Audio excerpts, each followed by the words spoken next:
to the meeting room for the American Family Insurance Championship. Bernhard, maybe just get us started. It's been a pretty good year so far with 2 major championships, including one. Pretty good? What do you expect? You guys are tough. But you won event 28th tournament on this tour, which moved you one step closer to Lee Trevino's 29. But maybe just talk about the year so far. Yeah, it's been a tremendous year. To have won 3 times, and out of how many have I played? 11 or 10? I think 10, which is pretty special, and 2 of them to be majors. And I had a chance at the PGA as well, the other major. Finished 3rd there, so it's been a really good year. Especially pleased with the anchoring ban that was put into effect in January. I wasn't 100% sure how that would work out, but it seems to be going pretty good. So very happy with the year so far. Trying to stay healthy and enthusiastic about the game, and winning helps to be enthusiastic. It boosts your confidence, and as I always say, winning breeds confidence, and confidence breeds winning. So it's a good combination. I know we talked briefly on the way over. You did have a chance to play the course yesterday. What was your, what are your observations on this University Ridge golf course? Course looks very, very nice. Especially the back 9 has got some beautiful holes to it, and the whole course is in phenomenal shape. Really, really good. Has a nice combination of long and challenging holes, and a couple that are a little shorter, so it's a combination of everything. You need all the clubs in your bag. You have to drive it well. You got to get hit good iron shots, and obviously the short game is always important, but a lot of undulation changes, which makes it tough, especially when the wind blows, because you're hitting down into the green or way up, and you got to calculate all that into club selection and the whole thing. And when it's windy, it makes it even a lot harder, because you're in the trees and you can't quite figure out which way the wind is blowing, if it's whirling or if it's consistent. So there'll be some tough challenging shots. You don't want to short side yourself. A lot of the greens are sloping in from the edges, so if you're in the bunker or you miss the green over here and the pin is 4 from the right, you got no chance getting it near the hole. So you got to be aware of that and just play smart and play well. And you are sitting atop the Charles Schwab Cup lead again, with I think by over $700,000. But just maybe comment on that. Nice place to be. Well, I think all of us that are playing this tour would love to win the Schwab Cup, and I've been fortunate enough to do it 3 times, and would love nothing more than to win it a 4th time. And so far things are going very well, but we all know we have a new playoff system at the end of the year, and so we get re-ranked, and you really want to be hot the last 3 weeks basically, but it probably helps bring a few extra points into it. So my goal is to just improve my game, as I've tried year after year, and get better at it, have a better understanding of my technique, my swing, my own game, and how to bring my best game to any golf course, any venue that I play, and challenge it. Okay, questions? Can we talk about the anchored putter ban, and walk us through the thought process to stay with the long putter and to adjust your stroke that way? It looks as though a couple other guys have done that as well. Yeah, for me personally, I can't talk about the other guys, but for me personally, I've spent several months trying any and every putting grip style, length of putter, weight of putter that you can imagine. It's literally hours and weeks and more hours, and just on and on. And there's a couple alternatives I could fall back to, but in the end, when I've tried about everything and anything, and when the season came around, it was kind of clear to me that it's most comfortable to just not anchor at this point. And that's what I've done. I tried 1 or 2 times a different grip, which wasn't bad, but wasn't quite as comfortable. So I went back to what I've been doing for 17, 18 years, and it seems to be working for the most part. Doesn't mean I'm making every putt.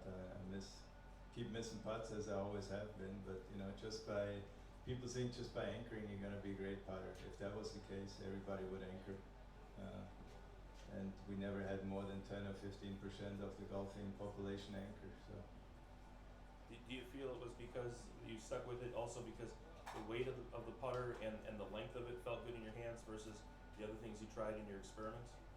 well, it probably felt better because I've been doing it for 18 years, hours and hours. You put that into hours, that could be thousands and hundreds of thousands of hours over that period of time, the way I put it. So it's not a surprise to me that it feels better because that's what I've been doing. And that's why, you know, if I ask you to change your grip or change your swing, it's not going to happen in a week or two. I guarantee you that. It's going to take a while. And it's probably similar with the putter. With the success that you've had this year, 2 majors, 3 wins, at the top of the standings, do you feel like you're the favorite coming in here? And if so, how does that affect your mentality when you get out onto the course? Well, I should be one of the favorites, but there's probably 40 others, 50 others. Almost anybody that tees up has won tournaments, is a champion. That's why it's called the Champions Tour. There's only 80 of us out here on a regular basis, and only the best of the best get to tee it up. But you know, looking at the last 9 years of me being out on this tour, or 8 years, I've won more tournaments than anybody and more majors than anybody in that period of time, so I should be one of the favorites. Does that affect me? No, not at all. It's a compliment, and I know it's a different venue, it's another day, another week. Just because I won 2 weeks ago and 4 weeks ago means nothing really. I've got to take every shot at a time and play this golf course and the challenge this faces.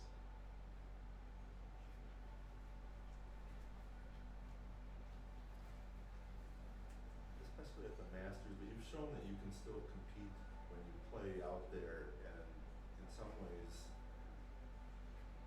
be kind of a hero to people who are getting up in years. What sort of feedback did you get off of that and your success that you've been able to sustain out here?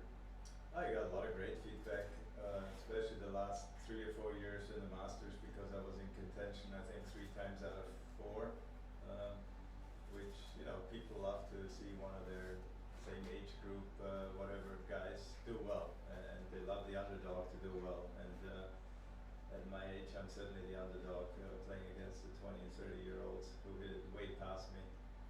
So I've had some fantastic feedback and great comments and encouragement, and you know, and it's wonderful. I think it gives them hope that they can get better, and you know, I say that almost every week. I still feel I can get better at this game, and I think I've proven it to some extent, and that gives everybody else hope that plays the game, whether they do it professionally or just for fun. Bernhard, can you speak to how important you maintain your physical appearance and staying in great shape? I mean, you're one of the guys out here that hasn't changed significantly. It looks since the regular tour. As you look around, how big a factor is physical fitness out here on this tour? It's hard to say and hard to put into percentages, but I believe whatever you do, if you're reasonably fit, if you work out, you just have more energy, you feel better, your concentration is better, you function better, you can, go longer, all that. So it's got to be a benefit. How much? I have no idea. I mean, we saw last week at the US Open, Lowry doesn't seem to strike me as the athlete as such, but he hung in there, and there were a lot of people probably pulling for him just because he doesn't look like a Dustin Johnson. But I think in the long term, we look at players like Gary Player, for example. He represents to me, the perfect athlete. He's worked out all his life, and it pays off.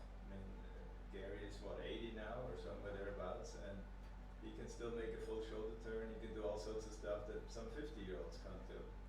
And so, he's my example, and or my golfing idol. And I think working out is good no matter what, as long as you don't hurt yourself and overdo it. I know this is the first time the venue, speaking of your experience in the different venues for the Champions Tour, obviously the whole week has to come up yet, but what's your thoughts, early indications? The city, it looks like it's gonna be very successful, Steve's sponsorship in terms of the Champions Tour. Any initial thoughts on your reaction? Well, we have a new sponsor. We have Steve Stricker involved, and I think that's a great combination. We're in a new market. We've never been to Madison. I can't remember seeing a PGA Tour event here in this city. So all that is very exciting, I think. I believe the people in the area that live here will support it tremendously because they don't get to see us very often. And all that seems to be a win-win-win, situation. So it should be a great tournament, great success, and hopefully we'll get to come here for many years to come.